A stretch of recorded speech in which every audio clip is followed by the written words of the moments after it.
कर्मों का फल। जो कुछ हमें भोगना पड़ता है वह हमारे ही किए का फल है। नमस्कार मित्रों, Dinesh inspired voice YouTube channel में आपका दिल से स्वागत है। गौतम बुद्ध ने कहा कि इंसान स्वयं अपने कर्मों के स्वामी हैं। वे अपने कर्मों की ही विरासत पाते हैं, अपने कर्मों से ही उत्पन्न होते हैं और अपने कर्मों के बंधन में बंधते हैं। उनके कर्म ही उनके शरणदाता हैं। कर्म जैसे शुभ अशुभ होंगे, परिणाम भी वैसे ही शुभ अशुभ होंगे और उनके अनुसार ही भोग भोगेंगे। जो कुछ हमें भोगना पड़ता है वह हमारे ही किए का फल है। किया हुआ चाहे नया हो या पुराना, उसका फल अवश्यमेव भोक्तव्य। निष्कर्ष यही कि कर्म करना हमारे वश की बात है। भाग्य हमारे अधीन है। हम जैसा चाहें वैसा भविष्य बना सकते हैं। कर्म का विवेचन करने पर झात होता है कि उसके उद्गम के भी 3 स्थान हैं: मन, वचन और कर्म। मनसा वाचा कर्मणा, मानसिक, वाचिक और कायिक शारीरिक। कायिक, जो कर्म कायिक है सामान्यतः उसे ही प्रधानता दी जाती है, क्योंकि वहीं दिख पड़ता है, जैसे किसी को मारना या शारीरिक यातना पहुंचाना आदि। वाचिक, किसी को गाली देना, अपशब्द कहना या बुराई करना आदि। इसे भी थोड़ी गंभीरता से लिया जाता है। मानसिक, किसी के प्रति मन में बुरी भावना लाना आदि। इसे सामान्यतः बहुत ही मामूली बात समझा जाता है, परंतु वास्तव में यह मूल्यांकन गलत है। वस्तुतः क्रम इसके विपरीत है। मानसिक कर्म विचार सबसे महत्वपूर्ण है, क्योंकि शेष दोनों प्रकार के कर्म, वाचिक और कायिक का मूल उद्भव तो मन से ही होता है।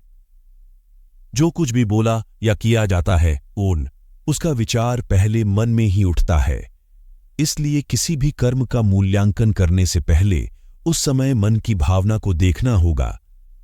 एक डॉक्टर या वैद्य और एक हत्यारे का उदाहरण लें। दोनों ही शस्त्र का प्रयोग करते हैं। दोनों के शारीरिक कर्मों से एक निर्दोष व्यक्ति को पीड़ा होती है, उसकी मृत्यु भी हो सकती है, परंतु डॉक्टर को कोई दोष नहीं देता। हत्यारे को दंड मिलता है। क्यों? छुरी का प्रयोग करते समय डॉक्टर और हत्यारे की मनोभावना में अंतर था। एक की इच्छा उपकार करने की थी और दूसरे की अपकार की। इसी प्रकार वचन की भी बात है। एक व्यक्ति दूसरे को मूर्ख या बेवकूफ कह देता है तो जगदा हो जाता है, परंतु एक पिता अपने पुत्र को मूर्ख या बेवकूफ कहता है तो कुछ नहीं होता, कोई बुरा नहीं मानता। इसीलिए कहा गया कि मन ही प्रधान है। यदि तुम बुरे मन से बोलते हो या कुछ करते हो तो दुख वैसे ही पीछे चलता है जैसे बैल के पीछे गाढ़ी का चक्का, और यदि निर्मल मन से बोलते या करते हो तो शांति वैसे ही पीछे चलेगी जैसे इंसान के पीछे छाया। कर्म राग और द्वेष के जनक हैं। हमारे मन की अनचाही होती है तो राग।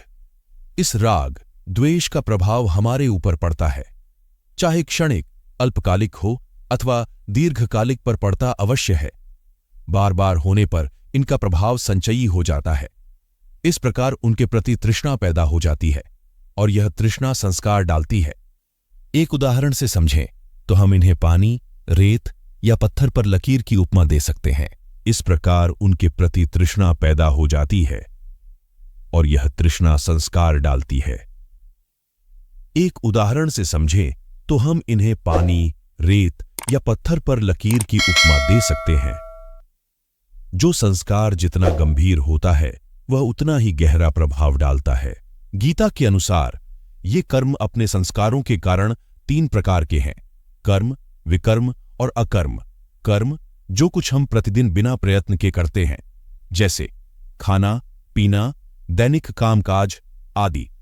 उदाहरण के लिए आप एक मित्र से मिलते हैं, उसे नमस्ते कहते हैं और आगे बढ़ जाते हैं। यह यंत्रवत मैकेनिकल कार्य हुआ। विकर्म। अब दूसरी स्थिति यह है कि उसी व्यक्ति को नमस्ते कहते समय आपके मन में उसके प्रति मंगल भावना, श्रद्धा और प्रेम भी है, तो यह कर्म अब विकर्म हो गया। कर्म केवल दिखावा मात्र मुख से था और यहां विकर्म के साथ मन भी जुड़ा हुआ है। एक अन्य उदाहरण लें, एक डॉक्टर, वैद्य या नर्स का। यदि वे रोगी को साधारण रूप से देखकर मात्र दवाएं दें और मूल्य लें और रोगी स्वस्थ भी हो जाए तो यह एक कर्तव्य कर्म है। परंतु यदि रोगी को निदान, दवा आदि देते हुए उनके प्रति मन में आत्मीयता का भाव, सेवा की वृत्ति, दया और प्रेम के भाव हों तो यह विकर्म हो जाता है और इससे रोगी और वैद्य दोनों पर कुछ विलक्षण प्रभाव पड़ता है। मेरे प्रिय मित्रों, वीडियो को लाइक, चैनल को सब्सक्राइब जरूर कीजिए और लोगों